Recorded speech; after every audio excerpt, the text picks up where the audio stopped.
บัดส้มทบการอนุญาตกรบหนึ่งจุ่มเรียบสู้ปุกมาบองปอนหนึ่งตัวสนิทจนเจตีกรบหนึ่งเจตีรอบอ่านขยมัดกระสมเลิกยกเนื้อฮาวราซัประจำค่ายสำหรับค่ายวิจกาชนำปีปอนมาพิปรัมท่าตาหนึ่งขนมค่ายทำไมนิดวงเรศยระบอบปุกมาบองปอนได้การชนำเตียงดอกปีนึ่งเม็ดดวงเรศยอย่างโดยบรินุกกับเอาขาดไปขาดเวลยุนุสมันเจอตามด่านสันดับจีมวยหนึ่งขยมบาทโดยต่อตือบาทสำหรับองในการชนำจุดกอนดอลโอเปร่าจึงจำน้อมเลียบน้อมเจน้อมศพเหมังกลหายเลยดานอมเลียบสำนางคือเลยมาพีปรำปีหนึ่งเลย60 ปรำใบสมคอมันเลยปรำปี170 ปรำปีรูดเสียเจนบุงสวงยกเล็บหายเนี่ยได้การในขนมชนำจุดสำหรับขายทำไมนี้หาราซาระบออหลงเนี่ยบานตัวเตท้าเชียพิเศษขนมเรื่องสนาย5ขนมอมลงไปนี้เนี่ยจบระวนหนึ่งกิจการเงียครั้งทั่วเอาผลิตจำนายไปเวลียจิมวยไดกูสำหรับชนำจุดได้เม็ดไดกูรุ่ยหายหนึ่งการเมียนจุ่มลัวได้อาจนำเอาประชาตมเนี่ยตมน้องโดยชนโจทลังทลายไปเวลียกิจการเงียนึ่งชีวิตไดกูอ่อยบานหมดจอดมันเต้นเชียพิเศษโจเรียนตบอารมณ์เติบสนาหาระบอหลงเนอาจบรรทอจิมวยคเนประกอบแต่ดาวศพแห่งมกลหายสำหรับเนจุนโดตีจิตตีง่ายแต่จูบเฮปริจำรองจำร้านนึ่งประกอบกิจการเงียไว้โรแมนแต่ตัวบานพอสำรับบาทสำหรับองในได้การนำเฉลยโกอุปราชจิงเจมน้อมเลียบน้อมเจยน้อมศพเหมังกรประกอบกิจการเงาไว้โรแมนแต่ตัวบานสำรัจให้เลขดานอมเลียบสำนังคือเลข30 นั่งเลข53สมคอมเลข168น้อมเลียบน้อมเจยน้อมศพเหมังกรรูดทัวกาเสียบุงสวงยกเลียบให้เนได้การในขนมนำเฉลยตัวบานสำนักคลังในขนมคายทำไมนี้รัตพอลกิจการเงระบอหลงเนี่ยตัวบานพอลพลายกาปลัวเมียนจุ่มนุยปีมนุษย์จุ่มวิ่งคล้วนเนื้อก่อนลายกิจการเงเนี่ยอาจเมียนเอากะบรรเจงสมัติเพบในขนมกลมรองทมระบกรมหนนามุยมันตายปนเอาเนี่ยหนึ่งตัวบานกาเกาสอซาปีถนัดดักน้อมนึ่งกาเชื่อตกจัดปีเนี่ยกรุบกรองกางเงี้ยฮะอาจนังบานลางฐานะก็ถาบานหายเนี่ยได้การนำเฉลยได้จับประดามอาชีวกรรมต่อคล้วนกู้ตายเจริญเร่อปงรึงตีบซาขนมไข่นี่อ่อยบานเหมือนเต้นปลุกเวนังอาจช่วยบังการประจำเน้นดอลอหลงเนี่ยยังกระไกร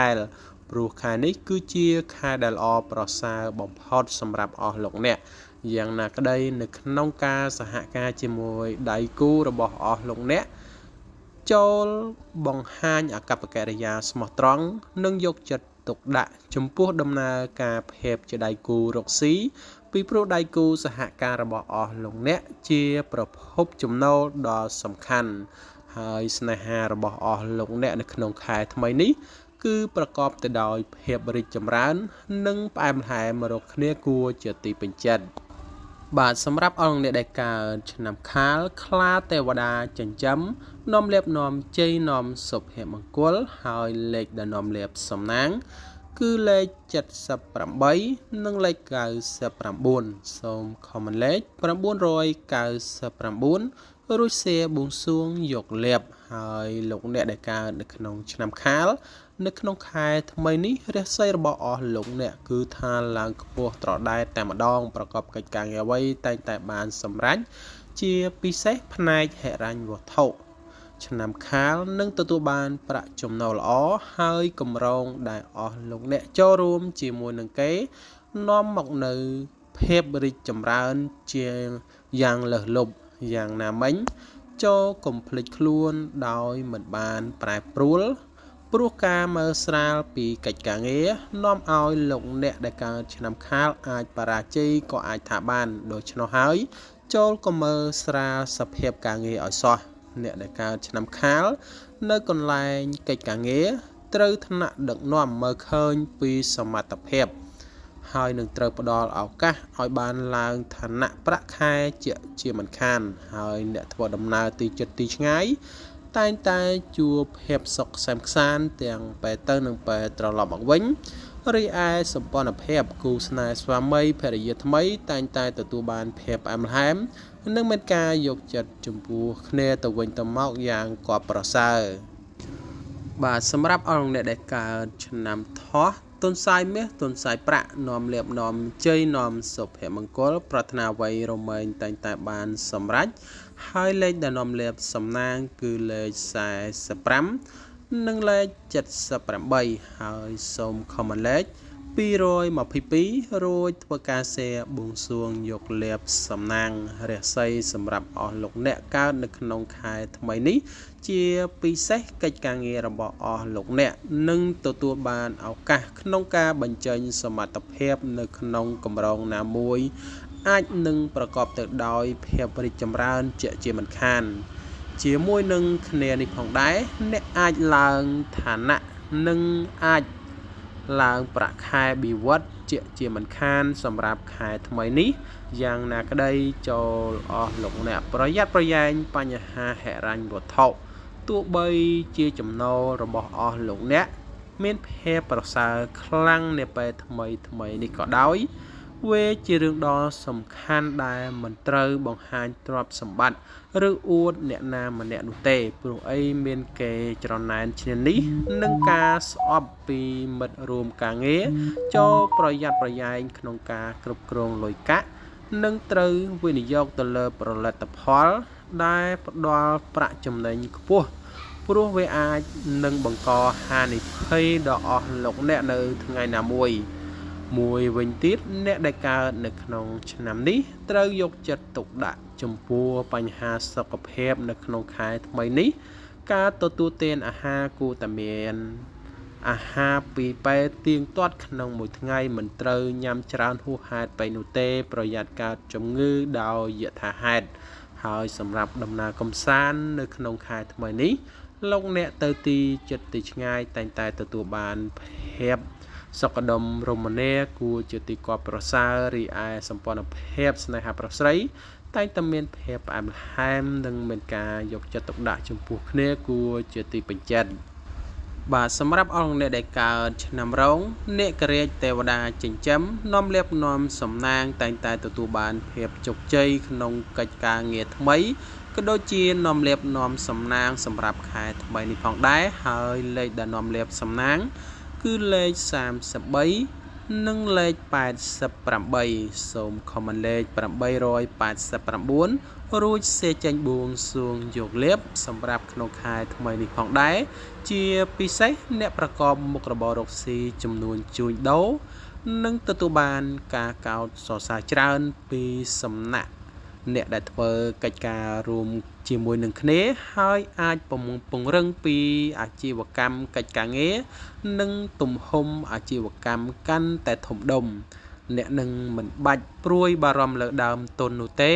ព្រោះអ្នកប្រកបមុខរបររកស៊ីអ្វីតែងតែទទួលបានផលចំណេញគួរជាទីគាប់ប្រសើរ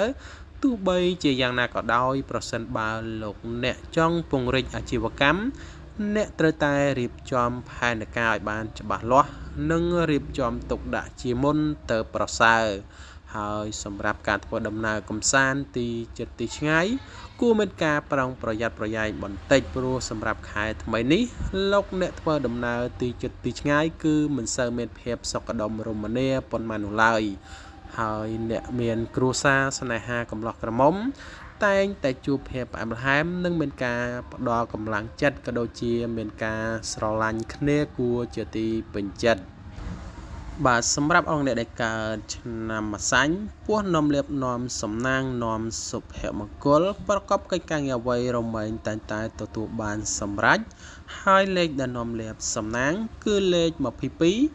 និងលេខ89សូមខមមិនលេខ689រួចធ្វើការសេបួងសួងយកលៀបសម្រាប់ខែថ្មីនេះផងដែរ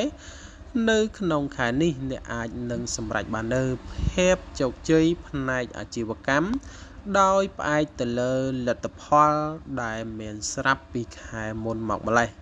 ហើយអ្នកដែលកើតនៅក្នុងឆ្នាំអាសាញ់បានខិតខំប្រឹងប្រែងក្នុងការបង្កើនអាជីវកម្មនិងមានឱកាសជួយសហការប្រតិបត្តិបានល្អប្រសើរសម្រាប់ខែថ្មីនេះដែលអ្នកដែលកើតឆ្នាំអាសាញ់ជាប្រភពផ្ដល់ផលប្រយោជន៍លាភទ្រព្យសម្បត្តិហូរហៀនៅក្នុងខែថ្មីនេះផងដែរហើយការធ្វើដំណើរកម្សាន្តទីជិតទីឆ្ងាយវិញរមែងតែងតែទទួលបានផលសម្រេចនិងសេចក្តីសុខខ្សាន្តទាំងពេលទៅនិងពេលត្រឡប់មកវិញរីឯសម្ព័ន្ធភាពស្នេហាប្រុសស្រីតែងតែជួបភាពសុខដុមរមនានិងមានការយកចិត្តយកថ្លើមគ្នាគួរជាទីគាប់ប្រសើរបំផុតបាទសម្រាប់អង្គអ្នកដែលកើតឆ្នាំមមីសេះមេតបចិញ្ចឹមនាំលៀបនាំជ័យនាំសុភមង្គលប្រាថ្នាអ្វីរមែងតែងតែបានសម្រេចហើយលេខដែលនាំលៀបសំណាងគឺលេខ88និងលេខ77សូមខមមិនលេខ777រួចធ្វើការសែបួងសួងយកលៀបសម្រាប់ខែថ្មីនេះផងដែរអ្នកដែលកើតនៅក្នុងឆ្នាំមមីមានសំណាងខ្លាំងជាងគេបំផុតជាពិសេសក្នុងការទំនាក់ទំនងរឿងស្នេហាចំណែកការទំនាក់ទំនងផ្សេងទៀតក៏ល្អប្រសើរដូចគ្នាដែរថ្មីត្បិតអាចនឹងមានចំនួនម្ដងម្កាលក៏ដោយក៏ពុំមានបញ្ហាអ្វីជាដុំកំភួននោះឡើយហើយសម្រាប់អ្នកដែលនៅលាវគួរតែរកពេលវេលាណាត់ជួបគ្នាឲ្យបានច្រើនព្រោះថាពេលនេះខែថ្មីនេះគឺជាពេលវេលាក្នុងការបង្កើនទំនាក់ទំនងខណៈអាជីវកម្មរបស់អស់លោកអ្នកកំពុងដំណើរការទៅមុខដោយរលូនហើយអ្នកប្រកបមុខរបរទីជិតទីឆ្ងាយវិញតែងតែជួបភាពសុខដុមរមនានិងប្រកបកិច្ចការងារអ្វីតែងតែរមែងបានសម្រេច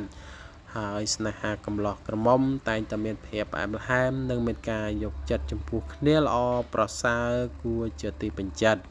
បាទសម្រាប់អង្គអ្នកដែលកើតឆ្នាំមមែពូប៉ែមាសពូប៉ែប្រាក់មានលៀបមានជ័យនាំសុភមង្គលដល់អស់លោកអ្នកនៅក្នុងខែថ្មីនេះជាមិនខានហើយលេខដែលនាំលៀបសំណាងគឺលេខ22និងលេខ58ហើយសូមខមមិនលេខ555នាំលៀបនាំជ័យនាំសុភមង្គលរួចធ្វើការសែបួងសួងយកលៀបសម្រាប់អ្នកដែលកើតឆ្នាំមមែនៅក្នុងខែថ្មីនេះផងដែរអ្នកនឹងបានជួយជ្រោមជ្រែងពីផ្នែកអាជីវកម្មទាន់ពេលវេលាក្នុងកំឡុងជួបបញ្ហាស្ទះថវិកាការសម្រេចចិត្តនីមួយៗគឺសំខាន់បំផុតក្នុងការសម្រេចចិត្តរបស់អស់លោកអ្នកនៅក្នុងខែថ្មីនេះ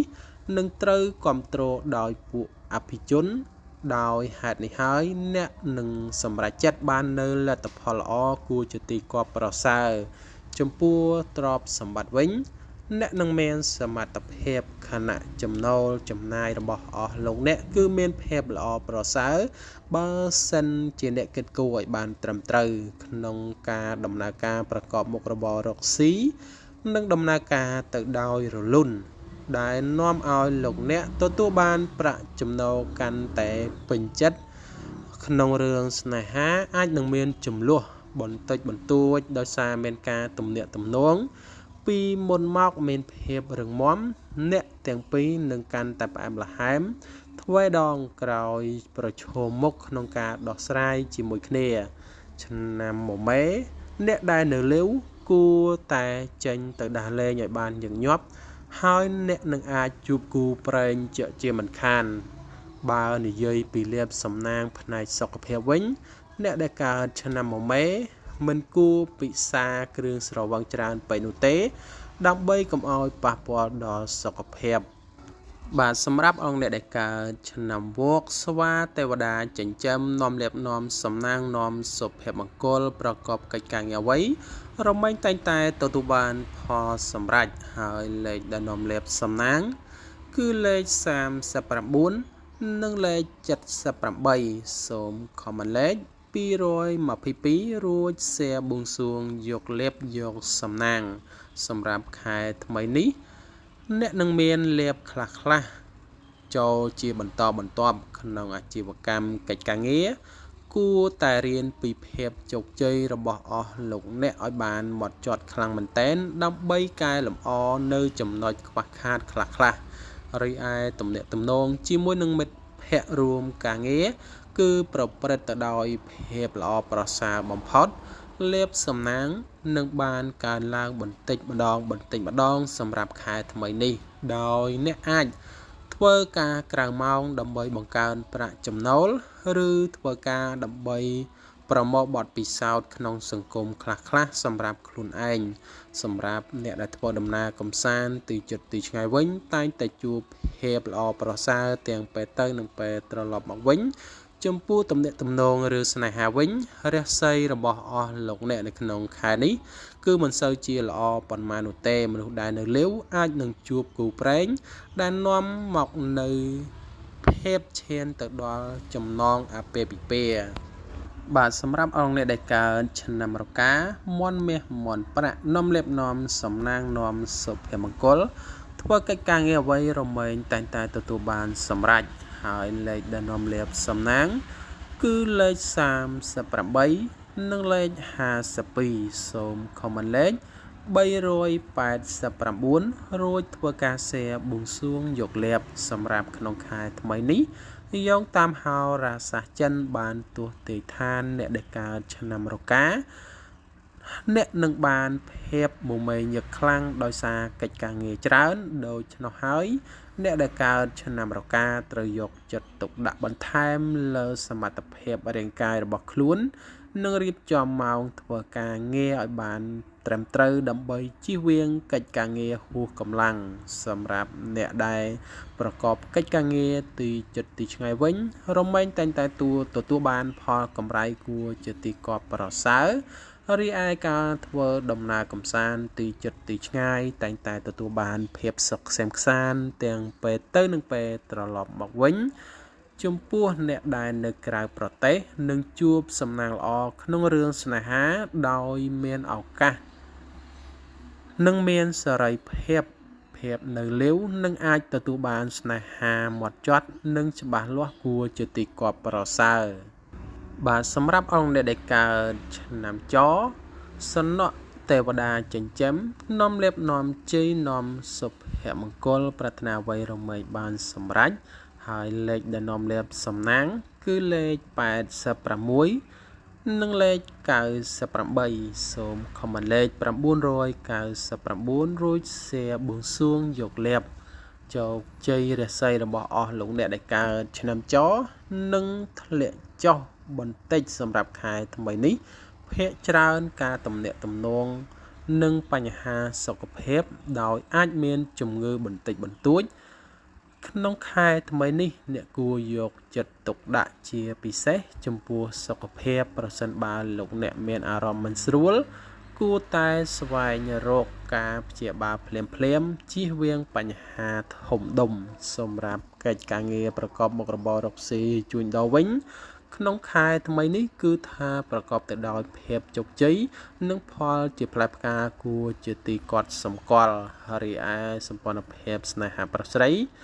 តែងតែមានភាពផ្អែមល្ហែមនិងមានការយកចិត្តទុកដាក់ចំពោះគ្នាគួរជាទីគាប់ប្រសើរបាទចំពោះអស់លោកអ្នកដែលកើតឆ្នាំកុរជ្រូកមាសជ្រូកប្រាក់ជ្រូកនាំលៀបនាំជ័យនាំសុភមង្គលដល់អស់លោកអ្នកសម្រាប់ខែថ្មីនេះសូមខមមិនលេខ